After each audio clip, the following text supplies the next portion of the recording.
우리는 계속해서 새벽마다 에스겔의 말씀을 나누고 있습니다.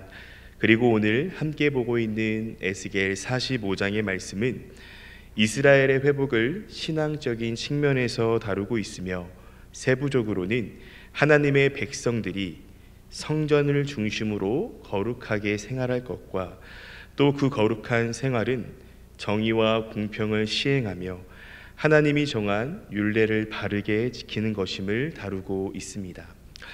이 새벽 에스겔 45장의 말씀을 통해 세 가지의 메시지를 함께 나누려고 합니다. 첫째, 그리스도인은 늘 하나님 중심의 삶을 살아야 합니다. 본문 말씀 1절에서 5절까지의 내용은 새롭게 회복될 이스라엘 땅에서 가장 먼저 구별하여 하나님께 예물로 드릴 거룩한 땅에 대해서 기록하고 있습니다. 그리고 그 거룩한 땅 한가운데에 성소 곧 하나님의 성전을 짓고 그 주변에는 성전에서 수종드는 레위인들의 거처가 마련되어 있습니다. 그렇다면 하나님께서 제일 먼저 거룩한 땅 그리고 그 안에 성전에 관하여 말씀하신 이유는 무엇일까요? 그것은 바로 하나님의 백성들이 하나님 중심으로 살아가야 할 것을 가르치시기 위해서입니다. 곧 성전을 통하여 하나님께 예배하며 하나님 중심의 삶을 살아내기를 원하셨던 거죠. 성도 여러분, 이스라엘이 멸망했던 이유가 무엇입니까? 누구를 떠났기 때문이에요? 하나님을 떠났기 때문입니다. 그들은 하나님 중심의 삶이 아닌 세상 중심의 삶, 그래서 우상 숭배의 삶을 살았기 때문에 하나님의 심판을 면하지 못하게 됩니다. 그렇기에 하나님께서는 회복될 이스라엘이 가장 먼저 한 곳을 구별하여 거룩한 구역으로 삼고 그리고 그 중심에 하나님의 성전을 세워 이스라엘 백성들이 이제는 더 이상 세상을 중심으로 살아가는 것이 아니라 하나님 중심의 삶을 살아내기를 원하셨던 것입니다. 그래서 그들이 하나님을 예배하며 하나님 중심의 신앙생활을 하기 원하신 것이죠. 오늘을 살아가고 있는 우리 그리스도인들도 마찬가지입니다. 우리 또한 하나님 중심의 삶을 살아내야 합니다. 자, 그렇다면 우리는 어떻게 하나님 중심의 삶을 살아낼 수 있을까요? 자, 보배론 교회 근처로 이사 와야 할까요? 그래서 우리가 다 1단지 주민이 되어야 할까요? 자, 그러면 새벽 예배에 늘 일은 없겠지만 안 나오면 눈치는 보이겠죠. 자, 성도 여러분, 하나님 중심의 삶은요, 단순히 지리적인 측면에서 교회를 중심으로 모이는 삶이 아니라 하나님께서 나의 모든 것을 주장하시도록 나의 모든 것을 하나님께 의지하는 삶이 곧 하나님 중심의 삶인 것입니다. 다시 말해 내가 거룩한 삶을 살아내는 하나님의 언약 백성이 되는 것입니다. 자, 그렇다면 여기서 말하는 언약이 무엇일까요? 그것은 바로 하나님이 나의 삶을 통하여 하나님의 뜻을 이루어가는 것입니다. 자, 정리하면 하나님 중심의 삶은요, 내 삶의 주인을 하나님으로 모시는 삶, 그래서 내 삶이 나의 뜻대로 살아가는 것이 아니라 하나님의 뜻대로 살아가는 삶입니다.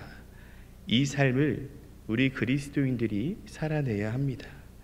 그러니 결코 쉽지 않죠. 하지만 성도 여러분, 하나님은 우리가 이러한 삶을 살아내기를 원하십니다. 자, 그렇다면 여기서 문제 드립니다. 하나님 중심의 삶을 살아가는 그리스도인들에게 어려움이 찾아올까요? 찾아오지 않을까요? 위기와 고난이 있을까요? 없을까요? 네.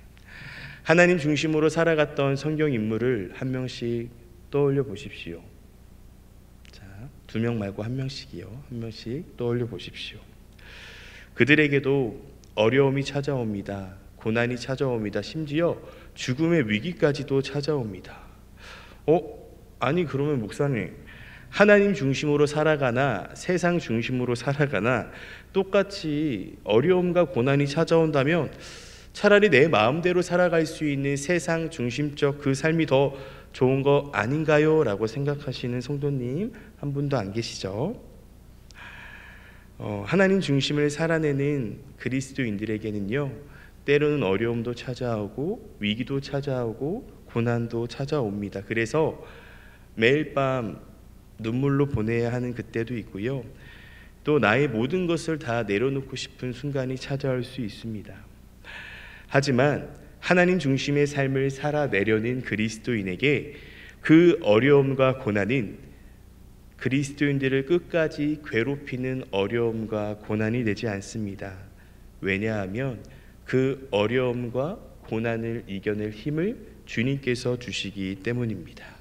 그리고 뿐만 아니라 그 어려움과 고난을 통해 주시고자 하는 하나님의 메시지를 발견할 수 있기 때문입니다. 그렇기에 어떠한 상황과 환경에서도 늘 하나님 중심의 삶을 살아내시기를 소망합니다. 그래서 끝까지 하나님의 뜻을 구하며 하나님을 내 삶의 주인으로 삼으시기를 바랍니다. 다음으로 이 새벽 함께 나누고 싶은 두 번째 메시지는 그리스도인은 늘 정직하게 살아야 합니다.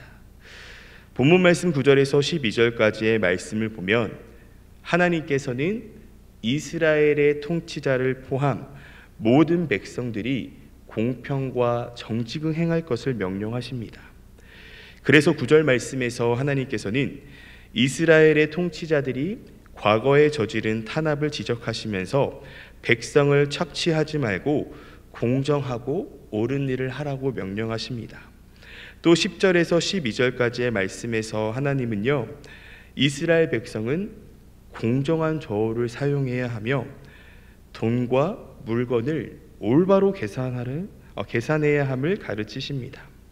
자, 이것은 곧 9절 말씀에 등장하는 통치자들에게만 정직이 요구되는 것이 아니라요, 그 백성들에게까지도 정직이 요구됨을 알 수 있습니다. 자, 그렇다면 하나님께서는 왜 새롭게 회복될 이스라엘의 통치자와 백성들이 공평과 정직을 행할 것을 말씀하셨을까요? 심지어 저울 하나까지도 세심하게 조정하시면서 말이죠. 그것은 곧 하나님께서는 이스라엘 백성들이 서로 속이거나 서로의 것을 빼앗는 것이 아니라 정직하게 살며 그들의 삶에 하나님의 정의가 실천되기를 바라셨기 때문입니다. 그래서 새롭게 회복될 이스라엘의 통치자와 백성들이 서로에게 피해를 주지 않는 삶, 곧 정직히 살며 하나님의 정의가 그들 가운데에 있기를 원하신 것이죠. 그렇기에 성도 여러분, 우리가 살아가는 매일의 삶, 곧 가정과 직장과 사업장과 그리고 삶의 자리에서요, 우리는 늘 공평과 정직을 드러내야 합니다. 그래서 하나님의 정의가 우리 성도님들의 삶의 자리에도 드러나기를 소망합니다. 마지막으로 이 새벽 함께 나누고 싶은 세 번째 메시지는 그리스도인은 늘 자신을 정결하게 해야 합니다. 본문 말씀 18절에서 25절까지의 말씀은 이스라엘의 절기와 관련된 규례에 대한 말씀입니다. 그중 18절에서 20절까지의 본문 말씀은 이스라엘의 신년절 곧 나팔절이라고도 불리우는 유대인들의 새해를 축하하는 절기의 제사 규례를 소개하고 있습니다. 본문 말씀에 의하면 이 나팔절의 절기를 지킬 때에는 새해 첫날과 그리고 그달 7일에 두 번 제사 의식을 거행하였는데, 이러한 제사 의식의 목적은 성전을 정결케 하는 것입니다. 성도 여러분, 성전은 어느 곳입니까? 어떤 곳입니까? 하나님의 임재의 상징적 초소로 가장 거룩한 곳이며 그에 합당하도록 정결하고 거룩하게 유지되어야 하는 곳입니다. 그런데 성전은 죄를 안고 사는 인간이 자주 출입하는 곳이고, 또 죄를 지은 사실을 감추거나 또 부지 중에 죄를 짓고 성전에 출입하는 등의 이유로 부정하여질 수밖에 없습니다. 이에 하나님께서는 매년 새해 첫날을 기념하는 절기인 나팔절을 이스라엘 백성들이 지키게 함으로써 그 성전을 정결하게 하신 것입니다. 그렇다면 이 말씀을 우리의 삶에 어떻게 적용할 수 있을까요? 말씀 한 구절을 함께 찾아보기를 원하는데요. 우리 고린도전서 3장 16절에서 17절까지의 말씀을 한번 찾아보겠습니다.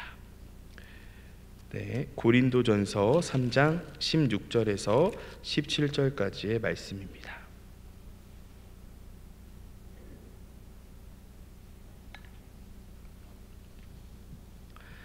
네, 고린도전서 3장 16절에서 17절까지의 말씀 우리 한 목소리로 함께 읽겠습니다. 시작. 너희는 너희가 하나님의 성전인 것과 하나님의 성령이 너희 안에 계시는 것을 알지 못하느냐? 누구든지 하나님의 성전을 더럽히면 하나님이 그 사람을 멸하시리라. 하나님의 성전은 거룩하니 너희도 그러하니라. 아멘. 방금 함께 읽은 말씀을 통해서 또 우리가 너무나 잘 알고 있는 대로 우리 몸은 하나님이 거하시는 성전입니다. 또 하나님의 성령이 내주하시는 곳이죠.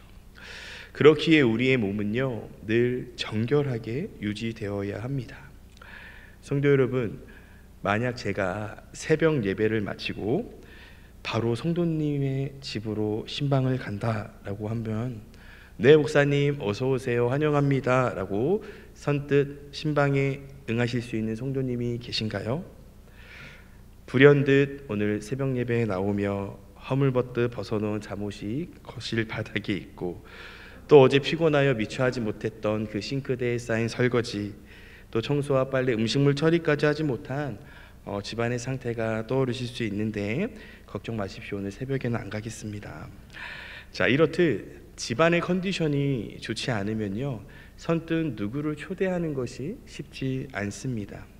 또 누군가를 초대한다면요 아마 그 전에 청소를 하겠죠. 대청소를 말이죠. 하물며 하나님이 거하시는 성전인 나의 몸을 우리는 얼마나 정결하게 해야 할까요? 그렇다면 우리는 어떻게 나의 몸을 정결하게 할 수 있을까요? 그것은 바로 예수 그리스도의 보혈을 의지하며 정결하게 할 수 있습니다. 그 주님의 보혈을 의지하며 나의 죄를 다 주님 앞에 고백하며 회개하고 또 내 안에 하나님과 함께 할 수 없는 마음들, 생각들, 구체적인 예시는 들지 않겠습니다. 우리가 너무나 잘 알고 있으니까요. 그러한 것들을 처리해야 합니다. 그렇기에 늘 그리스도인들은 주님의 보혈을 의지하면서 나의 몸을 하나님이 거하시는 거룩한 성전으로 정결해야 합니다. 보배로운 성도 여러분, 늘 기억하시기 바랍니다. 나의 몸은 하나님이 거하시는 거룩한 성전입니다. 그러니 얼마나 소중하고 귀합니까?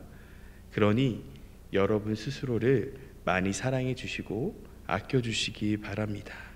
조금 봐주시기 바랍니다. 저는 저를 너무 봐주고 관대해서 문제이긴 하지만 하나님이 거하시는 성전인 여러분 자신을 많이 사랑해 주시기 바랍니다. 사랑하는 성도 여러분, 말씀을 정리하겠습니다. 오늘 에스겔 45장의 말씀을 통해서 우리는 세 가지의 메시지를 함께 나누었습니다. 첫째, 그리스도인은 늘 하나님 중심의 삶을 살아야 합니다. 그래서 하나님께서 나의 모든 것을 주장하시도록 늘 하나님을 의지해야 합니다. 그리고 둘째, 그리스도인은 늘 정직하게 살아야 합니다. 그래서 하나님의 정의가 우리의 삶 속에 드러나야 합니다. 마지막으로 셋째, 그리스도인은 늘 자신을 정결해야 합니다. 우리는 하나님이 거하시는 성전이기 때문입니다. 이 세 가지의 삶, 결코 쉬운 것이 하나도 없지만 우리가 그 삶을 살아가기로 결단할 때 주님께서는 분명 보혜사 성령님을 보내주셔서 우리를 도우시며 우리가 이러한 삶을 살아내도록 인도해 주실 것입니다. 그래서 우리 성도님들 모두가 이 시대의 마지막 때에 참된 그리스도인으로 살아가서 회복될 그 하나님 나라의 주인공으로 살아가시기를 간절히 소망합니다. 그리고 지금도 충분히 잘하고 계시기에 조금만 더 힘내시기 바랍니다. 기도하겠습니다. 하나님, 오늘은 에스겔 45장의 말씀을 나누었습니다. 오늘 나눈 말씀을 기억하며 우리 보배로운 교회 성도님들 모두가 하나님 중심의 삶, 정직한 삶, 정결한 삶을 살아내는 그리스도인이 다 되게 하여 주옵소서. 또 이러한 삶은 결코 우리의 힘으로는 불가능하기에 보혜사 성령님을 보내주셔서 삶의 한 절이라도 이러한 삶을 살아내게 하여 주옵소서. 주님, 지금 이 시간 삶의 여러 어려움을 겪고 계신 성도님을 위해 기도합니다. 그 어려움 가운데에 의지할 수 있는 분은 오직 주님뿐입니다. 주님, 간절히 기도하오니 삶의 여러 어려움을 겪고 계신 성도님들 지금 이 시간 만나 주옵소서. 또 회복시켜 주옵소서. 그래서 하나님의 위로를 경험하며 주님이 주신 새 힘으로 매일의 삶을 감사와 기쁨으로 살아내게 하여 주옵소서. 주님, 지금 이 시간 담임 목사님을 위해 기도합니다. 하나님께서 맡겨주신 사역을 감당하실 때 지치지 않는 체력과 영력을 부어주시고 늘 성령 충만과 말씀의 기름 부음이 있게 하여 주옵소서. 그래서 많은 성도님들을 주님 안에서 위로하고 사랑하는 귀한 목사님이 되게 하여 주옵소서. 드려진 예물을 위해서도 기도합니다. 주님께 시간의 예물과 물질의 예물을 드린 손길을 기억하여 주시고 기쁘게 받아 주옵소서. 감사합니다. 사랑이 많으신 우리 구주 예수님의 이름으로 기도합니다. 아멘.